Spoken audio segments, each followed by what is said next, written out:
Independent National Electoral Commission has been advised to remove all administrative impediments that surround collection of permanent voter cards. A civil society organization that gave the advice in Lagos says Nigerians deserve a seamless process where everyone that has registered can collect their cards with ease without favour or prejudice. They expressed displeasure at the happenings at the PVC collection centers across Nigeria. The group stressed the inability of potential voters to get their PVCs and how students who are currently in school will get their voters card before the deadline. They also frowned at the development in some PVC collection areas where some tribes are being deprived from having their voter cards. Nigerians expected INEC to extend the deadline for the collection exercise to enable those that have not received the cards to do so in order to be able to take part in the election process. So we are calling on INEC. Their numbers, they went to the various registration centers under the rain and under the sun to register. And people were making fun of them that we know they are just wasting their time. They are not going to be, they don't want to be involved in the electoral process. And they have shown in so many ways that they are interested.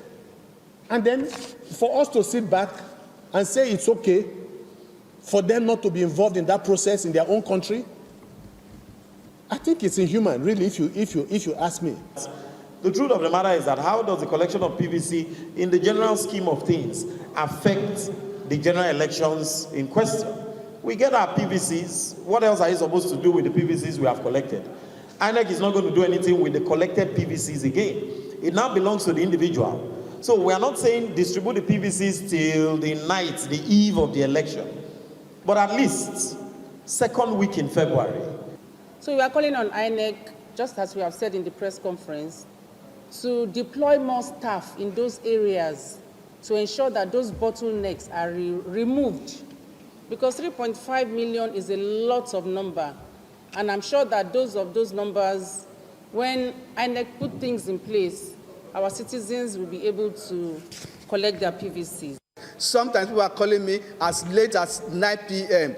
asking for their PVCs. And I was sharing with my colleague, somebody was telling me, I must collect my PVC, I must collect my PVC. I've gone to INEC Center many times, and they pay a lot of money to go to those places, sometimes as much as 3,000 naira because of the fuel situation in the country. So people have made efforts to collect their PVCs. And I think the onus is on INEC to try as much as possible to respond to what is happening in the polity, as much as possible to reduce the stress that people go through in collecting their PVCs. Thank you.